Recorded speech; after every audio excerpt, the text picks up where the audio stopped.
எல்லாரும் நினைப்பா ராமாயணம்ங்கிறது ஒரு குடும்பத்தினுடைய கதை. ராமர்னு ஒரு ராஜா இருந்தார். அவருடைய தம்பி ராஜ்யத்துக்காக ஆசைப்பட்டு அவ அம்மா நாட்டை விட்டு காட்டுக்கு அனுப்பிச்சுட்டா. 14 வருஷம் காட்டுல இருந்தார். அந்த சமயத்துல ராவணன் ஒருத்தன் தேவியை அபகரிச்சுட்டு போயிட்டான். அதுக்கு யுத்தம் பண்ண போன ராமர் யுத்தம் பண்ணி தேவியை இந்த பக்கம் கூட்டின்னு ராஜ்யத்துல ஆண்டு இருக்கார், பட்டாபிஷேகம் பண்ணிக்கிறார்னு இப்படி ஒரு குடும்ப கதை போல தெரியும். இது குடும்ப கதை கிடையாது. என்னன்னா லோகத்துக்கு க்ஷேமத்தை கொடுக்கக்கூடிய மங்களகரமான சரித்திரம், தர்ம கோஷம் இது. எப்படின்னா காமார்த்த குண சம்யுக்தம். நம்ம காமத்தை மனசுல வச்சுட்டு பிரார்த்தனை பண்ணாலும் பகவான் அதையும் கொடுக்கிறார். இந்த ராமாயணம் கேட்டா என்ன புண்ணியம்னா தனகாமோ தனானிவை புத்திரகாமோச்சு புத்திரான்வை தனகாமோ தனானிவை. நீ எது கேட்டாலும் இந்த ராமாயணம் கொடுக்கும். ராமாயண பலஸ்ருதி அதுதானே. குடும்ப விருத்தியும் தனதானிய விருத்தியும் எது கேட்டாலும் கிடைக்கும். அது ஒரு நம்மளுக்கு தேவைங்கிறது ஒரு வாழை மரம் வைக்கிறோம். நம்மளுக்கு என்ன தேவைன்னா வாழைப்பழம்தான் தேவை. ஆனா அதுல அவாந்தரமா என்ன கிடைக்கிறதுன்னா வாழை நார் கிடைக்கிறது, வாழை பட்டை கிடைக்கிறது, வாழை தண்டு கிடைக்கிறது, அதை தவிர வாழை இலை கிடைக்கிறது, வாழைப்பூ கிடைக்கிறது. இது 5 எக்ஸ்ட்ராவா கிடைக்கிறது. என்ன நம்மளுடைய உத்தேசம் அந்த வாழைப்பழம் தான். ஆனா இதெல்லாம் அந்த மரம் நம்மளுக்கு எக்ஸ்ட்ராவா கொடுக்கறது. அதுபோல நம்மளுக்கு தேவைங்கிறது அந்த கதை தான். கதைக்குள்ள என்ன இருக்குன்னா நம்ம எதை நினைச்சு இந்த ராமாயணத்தை கேட்கிறோம்னா நம்மளுக்கு என்னென்ன அபிலாஷைகள் இருக்கோ அதை பூர்த்தி ஆகிறதுக்காக இந்த ராமாயணத்தை நம்ம கேட்கிறோம். நம்ம எது கேட்டாலும் அந்த ராமாயணம் கொடுக்கும். காமார்த்த குண சம்யுக்தம். அதை தவிர அதுக்குள்ள ஒளிஞ்சிருக்கு. என்ன ஒளிஞ்சிருக்குன்னா தர்மார்த்த குண விஸ்தரம். தர்மம் ஒவ்வொரு கதையிலையும் தர்மம் மூடி இருக்கு. தர்மம் இதுக்குள்ள அடங்கி இருக்கு. அது மட்டும் இல்ல சமுத்திரமிவ ரத்னாட்யம். ராமாயணத்தை இன்னதுதான் ஒருத்தர் சொல்லிட்டார்னு கிடையவே கிடையாது. நம்ம தோண்டத்தோட சமுத்திரத்துல போய் ஒருத்தர் முத்து குளிச்சுட்டு நான் கடல்ல இருக்கிற எல்லா ரத்னத்தையும் எடுத்துட்டேன் எல்லா முத்தையும் எடுத்துட்டேன்னு ஒருத்தர் சொல்ல முடியுமா? சொல்ல முடியாது. அவனுக்கு கிடைச்சது அவ்வளவுதான். அது தோண்ட உள்ள போக போக இருந்துட்டே இருக்கும், கிடைச்சிட்டே இருக்கும். அதுபோல ராமாயணத்துல இருக்கக்கூடிய தர்மம் இதுதான், ராமாயணத்துடைய பலன் இதுதான், ராமாயண விஷயம் இதுதான் யாராலையும் சொல்ல முடியாது. ஏன்னா சமுத்திரமிவ ரத்னாட்யம். ஒருத்தன் கடலுக்கு போயிட்டு இதுதான் இருக்குன்னு சொல்லிட்டு வெளியே வந்தான்னா அவனை போல ஒரு அசடு கிடையாது. அதுபோல ராமாயணத்துல இன்னதான் இருக்குன்னு யாராலையும் சொல்ல முடியாது. அவ்வளோ தர்மங்கள் இருக்கு. பார்க்கறதுக்கு ஒரு குடும்ப கதை போல இருக்கும், ஆனா அவ்வளோ விஷயங்கள் இருக்கு. வால்மீகி மகரிஷி ரத்னம் போல விஷயத்தை உள்ள வச்சிருக்கார்.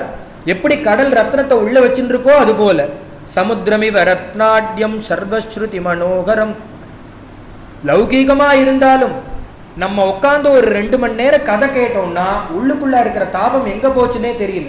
நம்மள அறியாம அந்த தாபங்கள்லாம் போக்குறது குடும்ப கதை தான் சார் அப்படின்னாலும் அப்படி கேட்டாலும் அந்த தர்மம் அந்த கதை என்ன பண்றதுன்னா ராமனுடைய குணகணங்களை வர்ணிக்கக்கூடிய அந்த ஸ்லோகங்களை கேட்டோம்னா உள்ள இருக்கிற பாபங்கள்லாம் நீக்கி புண்ணியம் வருது, கஷ்டத்தெல்லாம் போக்கி சுகத்தை கொடுக்கறது.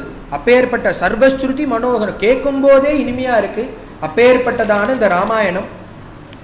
அந்த ராமாயணத்தை நீங்க பண்ணணும் ரச்சனை பண்ணணும்னு சொல்லி பிரம்மா அவருக்கு ஒரு அனுகிரகத்தை பண்ண, இத்தனை அனுகிரகத்தையும் வாங்கி அந்த தபசோடு கூட சேர்ந்து என்ன பண்றாருன்னா கிழக்கு நுனியாக தர்பத்தை பரத்தி வச்சுட்டு வடக்கு திசையை நோக்கி இந்த ராமாயணத்தை ஆரம்பிக்கிறார், ரச்சனை பண்ண ஆரம்பிக்கிறார். எதை நம்பி எழுத ஆரம்பிக்கிறார்னா தர்மத்தை நம்பி எழுத ஆரம்பிக்கிறார். இப்படி ராமாயணத்தை ரச்சனை பண்ணிவிட்டார். ரச்சனை பண்ண அந்த ராமாயணத்தை யாருக்கு உபதேசம் பண்ணலான்னு யோசிச்சுட்டு இருக்கார். இப்படி லட்டு போல இருக்கு இந்த ராமாயணம், அவ்வளோ நன்னா இருக்கு. இதை யாருக்காவது உபதேசம் பண்ணணுமே, பிரயோஜனப்படுத்தணுமே, யாருக்கு உபதேசம் பண்ணலான்னு இப்படி பார்த்துட்டு இருக்கிற காலத்திலேயே லவகுஷால் நமஸ்காரம் பண்றா. அப்ப தேவி காட்டுல இருக்கா, நமஸ்காரம் பண்றா. உடனே அவர் என்ன சொல்ற அவருக்கு தோன்றது இப்படி அழகான கிரந்தம் இந்த குழந்தைகளுக்கே உபதேசம் பண்ணிடலாமே. ஏன்னா அபிவாதையை சொல்லி நமஸ்காரம் பண்றது அந்த குழந்தைகள், இந்த குழந்தைகளுக்கே உபதேசம் பண்ணலான்னு சொல்லிவிட்டு அந்த குழந்தைகளுக்கு இந்த ராமாயண கிரந்தத்தை அத்தியன கிரமத்துல உபதேசம் பண்ணி வைக்கிறார். அத்தியனம் பூர்த்தியாகி இந்த ராமாயணத்தை அந்த குழந்தைகள் நன்னா படிச்சுவிட்டா, பைகாட் பண்ணிவிட்டா, நெட்ரு பண்ணிவிட்டா. அப்படி இருக்கிற காலத்துல சுவாமி அஸ்வமேத யாகம் பண்றார். அதனுடைய பத்திரிகையை சேர்றது. உடனே அவர் என்ன பண்றார், அந்த யாகத்துக்கு அந்த அஸ்வமேத யாகத்துக்கு கிளம்பணும். வால்மீகி மகரிஷி. அவர் போகிற காலத்துல பார்த்தார், இந்த குழந்தைகளையும் அழைச்சிட்டு போறார். ஏன் அழைச்சிட்டு போறார்? அவருக்கு தானே பத்திரிக்கை வந்திருக்குன்னா, தங்களுடைய சிஷ்யாலோட சேர்ந்து நீங்க யாகத்துக்கு வரணும்னு வந்திருக்கு. எப்ப இவர் உபதேசம் பண்ணிவிட்டாரோ அந்த லவகுஷால் இவாளுடைய சிஷ்யா, அவளையும் அழிச்சுட்டு இப்படி சுவாமி அந்த யாகத்துக்கு போறார். இப்படி சுவாமி உப்ரிகையிலேருந்து பார்க்கிறார், 2 குழந்தைகள் அப்படி நடந்து வருது. இப்படி சுவாமியுடைய ரூபம் பார்த்தாலே கண்ணை பறிக்குமோ அதுபோல இந்த 2 குழந்தைகளுடைய ரூபத்தை சுவாமி பார்க்கிறார். சுவாமிக்கே அந்த ரூபம் கண்ணை பறிக்கிறது. ரூபலக்ஷண சம்பன்னோ மதுரஸ்வர பாஷினோ. இப்படி பார்க்கறதுக்கே அவ்வளோ அழகா இருக்கக்கூடியதான அந்த ரூபம் 2 குழந்தைகளுக்கும்.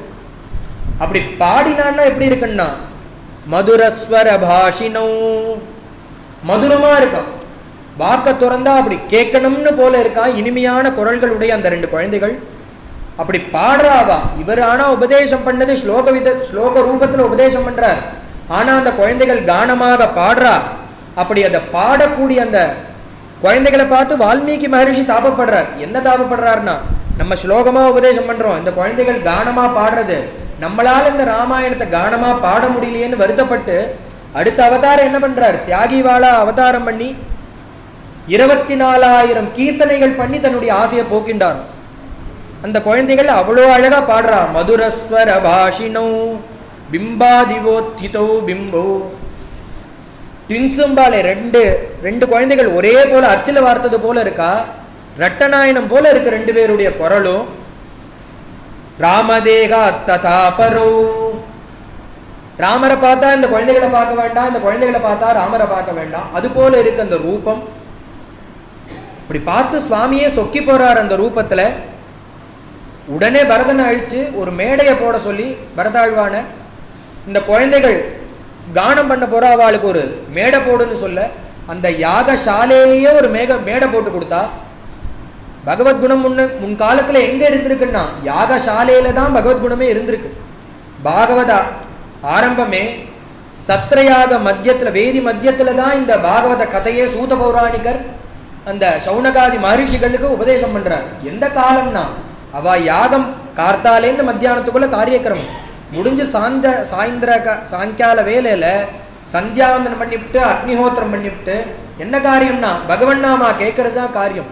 கர்மாவையும் பகவன் நாமாவையும் ஒரே இடத்துல வச்சுப்பாலாம். அது சொல்லும் போது சொல்றாரு, பிராதருகுத ஹுதாத்னயாங்கிறார். காத்தால ஆவிர்வாகங்களை கொடுத்துட்டு சாயந்திர உள்ள ஆவிர்வாகங்களையும் கொடுத்துட்டு இவா பகவன் நாமா கேட்கறதுக்கு உட்கார்ந்துட்டு இருக்கா. யாருக்கிட்டன்னா சூத பௌராணிகர்கள்ட்ட. இதை பாகவதத்துல சொல்றார். இந்த யாகசாலையில இந்த பகவானுடைய கதையை ஏற்பாடு பண்ண ஒரு மேடையை போட்டு அந்த குழந்தைகளுக்கு கொடுக்கிறார். அந்த குழந்தைகளும் கானம் பண்றது. இதுல என்ன ஒரு வசதினா, ராமருக்கு தன்னுடைய குழந்தைகள்னு தெரியாது, இந்த குழந்தைகளுக்கு அந்த ராமன் தான் இந்த கதையினுடைய நாயகன்னு தெரியாது. ஆனா இது 2 பேரும் எய்தாப்புல நிக்கிறா. தன்னுடைய இந்த அதுவும் இந்த ராமாயணத்துல என்ன ஒரு தனி சிறப்புன்னா, எந்த அவதாரத்திலையும் இல்லாத ஒரு தனி சிறப்பு என்னன்னா, இந்த லவகுஷால் கானம் பண்றா. கேட்கறது யாருன்னா சரித்திர நாயகனான ராமன் நேரடியா கேட்கிறார். இது வேற எந்த அவதாரத்துக்கும் இல்லை. மற்றொரு அவதாரம் எதுன்னா, கிருஷ்ணாவதார காலத்துல பகவான் அந்த ராஜசூய யாகத்துல அக்ர பூஜையில பகவான் உட்கார்ந்துட்டு இருக்கார். அந்த சமயத்துல சிசுபாலன் பகவானை நிந்த பண்றான். அவனை சுவாமி சக்கராயுதத்தினால வதம் பண்ண அவன்கிட்டேந்து ஒரு திவ்ய தேஜஸ் புறப்பட்டு சுவாமியோடு ஐக்கியமாக அந்த சமயத்துல தர்மபுத்திரர் கேட்கிறார், யார் இவன் பகவானை திட்டுறான், அவன்கிட்டேந்து ஒரு தேஜஸ் புறப்பட்டு பகவானோட ஐக்கியமாறுதே, இவன் யாருன்னு கேட்க, அந்த சமயத்துல நாரதர் சொல்றார், இவன் இந்த அவதாரத்துல இவன் பகவன் நிந்தா பண்றான்ப்பா. இவன் யாருன்னா ஜெய விஜயான்னு பூர்வ கதையில உள்ளவன். பகவானை நிந்த பண்றதுக்குன்னே அவதாரம் எடுத்து வந்தான். பகவானை நிந்த பண்ணினான். அவன் என்ன வரம் வாங்கிட்டு வந்திருக்கான்னா, பிறக்கும் போதே அவர் கையால தான் வதம் வாங்குவேன்னு வந்திருக்கான். ராவணன், கும்பகர்ணன், சிசுபாலன், தந்தவக்திரன், இது போல மூன்று யோனிகள்ல அவதாரம் பண்ணி பகவான் இடத்துலேருந்தே வதத்தை அடையணும்னு பிரார்த்தனை பண்ணிட்டு வந்திருக்கான். ஹிரண்யாட்சன், ஹிரண்யகசிபு, இது போன்ற 3 யோனிகள்ல பிறந்திருக்காம அவன் பகவத் பார்ஷதால வாழலாம். அவனுடைய தேஜத்து தான்ப்பா, அவன் பகவான்கிட்டேருந்து உண்டானவன் தான். அதனால தான் பகவான் இடத்துலயே அவனுடைய ஜோதிஷு போய் ஐக்கியமாறுதுன்னு சொன்ன உடனே உடனே இவர் என்ன பண்ணார், எனக்கு நரசிம்மாவதாரம் கேட்கணும்னு உடனே பிரார்த்தனை பண்றார் இந்த தர்மபுத்திரர். எனக்கு நீங்க சொன்னது நரசிம்மாவருடைய கதையை ஞாபகப்படுத்தி விடுத்து இந்த பிரகலாத சரித்திரத்தை இப்பயே சொல்லுங்கிறார். உடனே அந்த சுவாமி என்ன பண்றார், நாரதர் முதல்ல பிரகலாத சரித்திரத்தை அந்த அஸ்வம் இந்த ராஜசூய யாக மத்தியத்துல அக்ரபூஜைக்கு நடுப்புறையே அந்த தர்மபுத்திரர் கேட்டாரோன்னு, அதனாலேயே அங்கேயே இந்த கதையை சொல்றார். இவன் யாரு, எங்கிருந்து வந்தவன், இவனுடைய பூர்வ சரித்திரம் என்னன்னு எல்லா கதையும் சொல்லி பிரகலாத சரித்திரத்தை சொல்லி பூர்த்தி பண்றார். பகவான் இது அத்தனையும் கேட்டுட்டு சிரிச்சுட்டே உட்கார்ந்துட்டு இருக்கார் அந்த சிம்மாசனத்துல. ஆகவே என்னன்னா 2 அவதாரம், ஒன்று ராமாவதாரம், மற்றொன்று கிருஷ்ணாவதாரத்துல நரசிம்மாவதாரம். பகவான் நேரடியா தன் கதையை தானே கேட்கிறார். அப்பேற்பட்ட தனிச்சிறப்பது. பகவான் இந்த கதையை நேரா கேட்கிறார். அந்த குழந்தைகளுக்கு கிடையாது தன்னுடைய அப்பா தான் இவர், இந்த ராமாயணத்துல வரக்கூடியவர் தான் இவர்னு ராமருக்கும் தெரியாது. தன் பேர்ல ஒரு சரித்திரத்தை வால்மீகி எழுதியிருக்கார், அது நடைமுறையில வந்துருத்து, அதை தான் இந்த குழந்தைகள் பாடுறாங்கிறது இவருக்கும் தெரியாது. அப்படி அந்த ராமாயணத்தை கானம் பண்ண எப்படி ஆரம்பிச்சான்னா, சர்வா பூர்வமியம் ஏஷாம் ஆசீத் கிருஷ்ணா அவசுந்தரா பிரஜாசதி முபாதாய நிருணாம் ஜயசாலினாம் ஏஷாம் சசகரோ நாம சாகரோ ஏன காணிதா ஷஷ்டிஸ்புத்திர சஹஸ்ராணி ஏயாந்தம் பர்யவாரயன்னு. எப்பேற்பட்ட அயோத்தின்னா 64 ராஜாக்கள் ஆண்ட பிரதேசம் அது, அந்த ராஜ்யம் அது. கீழே ஜலத்துக்காக நோண்டினோம்னா என்ன வரும்னா தங்கம் விளையக்கூடியதான பூமி, சரையோ தீரம் அயோத்தி, சர்வ சமர்த்தியும் நிறைஞ்ச அயோத்தியம். அந்த அயோத்தி எப்பேற்பட்ட வம்சம்னா சகராள், அதாவது சாகரத்தை கங்கைய பகீரதன் கங்கையை கொண்டு வந்ததான ஒரு பரம்பரை, அந்த பரம்பரை. அப்பேற்பட்ட அந்த பரம்பரையில 63வது ராஜாவான தசரதன், அவனுக்கு 8 மந்திரிகள். எப்பேற்பட்டவான்னா 8 மந்திரிகள் இந்த பிரதேசத்தை முழுக்க ராஜ்யம் ஆண்டிருக்கா. திருஷ்டிர் ஜெயந்தோ விஜயா சித்தார்த்தோ ஹ்யர்த்த சாதகா அசோகா மந்திரி பாலஸ்ச சுமந்திரஷ்டமோ பவத். சுமந்திரா சாஷ்டமோ பவத். சுமந்திரர் உட்பட 8 மந்திரிகளா. இந்த 8 மந்திரிகளை வச்சுண்டு 60,000 வருஷம் ராஜ்ய பரிபாலனம் பண்ணிட்டு வந்தார் இந்த தசரதன். அவர் அப்படி ராஜ்ய பரிபாலனம் பண்ணிட்டு வர காலத்துல அவருக்கு ஒரே ஒரு குறை, பிரஜைகளும் சந்தோஷமா இருக்கா, அவரும் சந்தோஷமா இருக்கா. என்ன ஒரு குறைன்னா, தனக்கு 3 மனைவிகள் இருக்கா. ராஜ்ய பரிபாலனத்துல இருக்கிற காலத்திலையும் தனக்கு ஒரு புத்திரபாக்கியம் இல்லை. புத்திரபாக்கியம் இல்லைன்னு நினைச்சு ரொம்ப வருத்தப்படுறார். மம லாலப்யமானஸ்ய புத்திரார்த்தம் நாஸ்தி வை சுகம். இவ்வளோ இருந்தும் தனக்கு ஒரு புத்திரன் இல்லையேன்னு வருத்தப்பட தன்னுடைய வாத்தியாரான வசிஷ்டர்த்த வருத்தப்படுறார். உடனே வசிஷ்டாச்சாரியால் சொல்றார், ததர்த்தம் ஹயமேதேன யக்ஷாமிதி மதிர்மம. இது எதனால உனக்கு புத்திரபாக்கியம் இல்லைன்னா ஒரு பாபத்தினால. அந்த பாபம் நீங்கணும்னா என்னன்னா ஒரு யாகம் பண்ணணும். என்ன யாகம்னா, தரதி தரதி பிரம்ம ஹத்யாம் யோஸ்வமேதேன யஜதே யவுச்சைனமேவம் வேதா. பிரம்மஹத்யாதி தோஷங்களும் நீங்கும். எந்த யாகம் பண்ணினான்னா அஸ்வமேத மகாயாகம் பண்ணினோமானா எப்பேற்பட்ட தோஷங்களும் நீங்கிடும், பாபங்களும் நீங்கிடும். அந்த பாபம் விலகித்துனா உனக்கு புத்திரபாக்கியம் ஏற்படும். அதனால நீ அஸ்வமேத யாகம் பண்ணணும்னு சொல்லி அந்த வசிஷ்டாச்சாரியால் சொல்றார். அப்படி சொல்லிண்டே இருக்கிற காலத்துல சுமந்திரர் என்ன பண்றார், நீங்க அஸ்வமேத யாகம் பண்ணி ஒரு புத்திரகாமேஷ்டி யாகம் பண்ணினேலானால் உங்களுக்கு புத்திரபாக்கியம் ஏற்படும். இது எப்படிடா நீ சொல்றேன்னார். சுமந்திரா, நான் எத்தனை கோவிலுக்கு போயிருக்கேன், எத்தனை ஜோசியரை பார்த்துருக்கேன், எத்தனை ஆரூடம் கேட்டிருக்கேன். அப்பெல்லாம் நீ இந்த புத்திரபாக்கியத்தை பத்தி பேசல. 60,000 வருஷமா கஷ்டப்பட்டு இருக்கேன், என் கூடையே சுத்தின்னு இருக்க. அப்பெல்லாம் பேசாம இருந்துட்டு இப்ப நீங்க இந்த யாகம் பண்ணா குழந்தை பிறக்குன்னு சொல்றியே, எதை வச்சு சொல்றேன்னார். இல்ல, எனக்கு ஒரு விஷயம் ஞாபகம் வருது. என்ன ஞாபகம் வருதுன்னா, சனத்குமாரோ பகவான் பூர்வம் கதிதவான் கதாம் ரிஷீனாம் சந்நிதோ சந்நிதோ ராஜன்னே தவ புத்திராகமனம் பிரதி.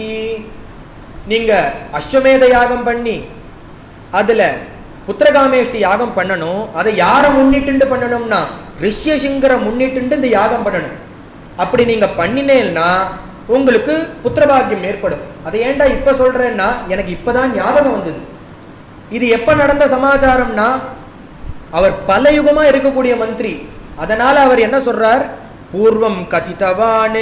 சனத்குமார் ஒரு காலத்துல பேசியிருந்தா. எந்த யுகம்னா முன்னாடி ஒரு கிருத்த யுகத்துல அவ பேசிட்டு இருந்தா. அப்ப நான் இதை கேட்டிருக்கேன். அதையே இப்ப சொல்றேன்னா எனக்கு இப்பதான் ஞாபகம் வருது.